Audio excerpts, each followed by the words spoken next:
was a very busy day. Umaga pa lang nagmo-monitor na ako sa mga ganap sa Cebu because of the ASEAN Summit. Nakita ko yung mga colorful dances ng opening kanina. Ay, wow. And I'm sure si Mase, mas na-cover niya lahat ng mga ganap na yan. At hindi lang yun, pati yung awayan ng ng Duterte versus Anteclair, na-cover din niya.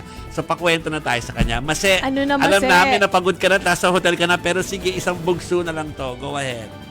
May pa-side story pa nung awayan di ba? Nagulat din ako Kasi nung una sabi ni Yuse Claire Castro, sa Monday na natin sasagutin yan, ASEAN muna today.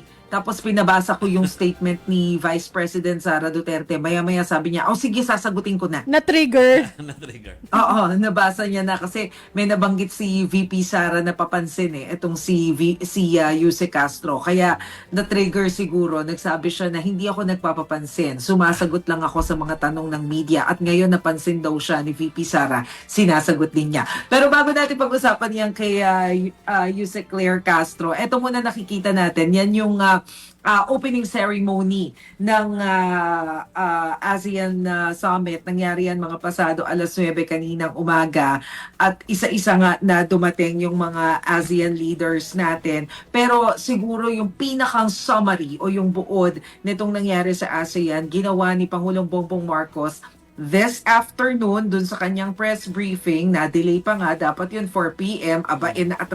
Naatras. Nagsimula na, pa-live report na tayo sa una sa lahat. But basically, 2 puntos yung binigyang diin doon. Una, yung tungkol doon sa pagtugon ng ASEAN leaders doon sa problema, krisis sa Middle East na alam naman natin na ang epekto sa ASEAN region ay yung problema sa petrolyo at doon sa food security. At pangalawa ay tungkol doon sa ipinupursigan nilang maritime cooperation. So ang target, magkaroon ng maritime center dito sa Pilipinas.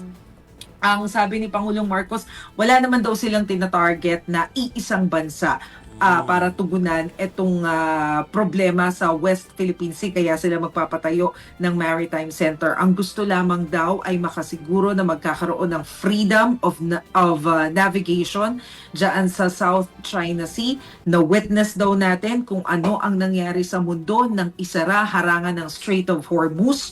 Ang South China Sea, napakalaki daw ng trade na nangyayari dyan. At kapag kaya nawala ng freedom of navigation, alam natin na nakalaking dagok din ito, hindi lamang sa Pilipinas, kundi sa mga bansa na gumagamit at dumadaan dyan sa South China Sea. So yun daw yung magiging objective ng Maritime Center, to ensure na masusunod yung mga international laws. At dito nga sa Pilipinas, target yan gawin o buuin. And doon naman sa Middle East crisis, ang sinabi ni Pangulong Marcos, of course, nagpagkasunduan ng ASEAN, buong ASEAN leaders, panawagan na dapat magkaroon na ng peace dyan sa Middle East. Tama na yung gulo. Pero isa doon sa mga kinoconsider nila, yung pagkakaroon ng fuel reservation o fuel reserves sa ASEAN. Kailangan dami pang pag-uusapan. Maganda yung idea, pero ang dami pag-uusapan. Yes, kasi Mase, parang inamin kasi ng mga leaders na nandiyan dyan na affected tayong lahat dito dahil dyan sa gulo na yan. Yes. Oo, kasi lumalabas na parang 60+% yung ini-import talaga na petrolyo ng ASEAN. So, dependent din talaga yung ASEAN countries doon sa mga imported na langis. Kaya lang ang dami pang tanong. Bagamat approved yung principles na dapat meron tayong fuel reserves. Ang daming tanong na, so saan ilalagay yung reserve? Tapos paano yung magiging hatian ng petrolyo? Kasi magkakaiba yung kailangan ng mga bansa. Merong mga bansa na kumpleto sa LPG pero kulang sa gasolina, for example. Yung mga ganon na mga details na kailangang i-polish. Tapos, kung magbabayad, kanino ka magbabayad? Paano yung bayaran? So, kumbaga, ang dami pang mga hanging questions na kailangang ipulido bago ma-push itong fuel reserves na to. But it's a good idea. That's true. Ang ngayong gabi, di ba nag-dinner yata sila? Tama ba, Mase? Kasi nakita ko kasi na may Sofronio Vasquez at saka Jessica Sanchez as performers for the dinner. So ngayong gabi yun. Kasi alam mo, Juvie, yan yung nabanggit pa ni PBBM nung nasa Malaysia. ASEAN, kasi sabi niya, ang dami-dami nating talent. So, isa-showcase natin yan doon sa Pilipinas. Pero nakita mo rin, di ba, Juvie, kanina, doon sa welcome ceremony pa lang. Kahit na first time kong nakita yung mga artist na nag-perform doon, na-amaze talaga ako na, ay, wow, ganda. Oo, yes. Di ba, ang galing ng choir, ang galing ng mga dancers, yung mga cultural performance nila. Na proud nga rin ako eh. I'm sure mas mapaproud si Chiki kasi mga Cebuano. Oo. Ano yung mga na-showcase na pagkain dyan, Mase, sa atin? Alam mo ba? Kung ano yung menu? Kung ano yung menu Hindi naman nila? ako nakakain ng lechon pa. Bukas. Ako talaga yung bukas. concern ko yung ako, di ba?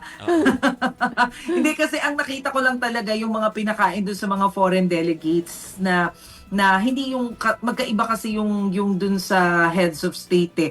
Yung dito sa mga foreign delegates na kasama, ang mga nakita ko na pagkain, mga Filipino food, mga kalyos, meron ako nakitang okoy, mga ganun eh. Correct. Yung sinaserve. Oh, yung sa mga Filipino heads na- of state, siguro mas bongga sila. Medyo ano na rin eh, no? Filipino food na medyo, like Kalyos is Espanyol, di ba? Medyo Espanyol, known na pero rin. influenced na rin Oo. kasi sa atin. Yes. Ay, may chicken adobo. Ayan, Masarap. yan. Oh, Pinoy talaga. Kanina kasi na wrong cue sila na napakita yung mga barong-barong na. So, isusuot pa ba nila yon o regalo lang Ay. natin yun sa kanila? Nakabarong sila kanina, Kanina, sa gila, okay. di ba? Yes, Oo. yes, yes. Ganda. So, Yeah. kasi usually, di ba kapag yung mga gala, ang sinusuot talaga nila yung National yung Tie. traditional outfit Traditional. kung sino yung host country. Oo, So oo. natatandaan ko nung last year sa Malaysia, nakabatik-batik din sila kasi yung Correct. traditional na ano. So kanina naman naka-Filipiniana barong sila. Nakakatuwa nga yung yung asawa ni Anwar Ibrahim ng Malaysia. Kasi? Nakaano siya kasi di ba Muslim sila. So nakalimutan ko yung tawag dun sa kanilang pang-cover ng Oh. Hijab. face ng Yeah. ulo, pero naka-Filipiniana din siya. Oh. So nasunod ang kanyang attire. Meron pang abaniko. Abaniko ba ang tawag doon? Yun. Paypay. Paypay. Hayaan na natin si Mase na maghanap ng lechon.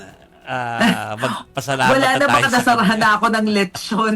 Mukhang matutulog na lang yan Matutulog na eh. lang to. Sa pagod eh. Bukas na lang yung babawi. Thank you very much, Mase, for that coverage. Thank you, Mase. Good night. Thank sa'yo, you. Good night. Kay Dale, kay Cathy, at saka doon sa isa pa nating regional na Si John Aroa. si John Hi Arrow. sa kanila. Thank you for the coverage. Thank you.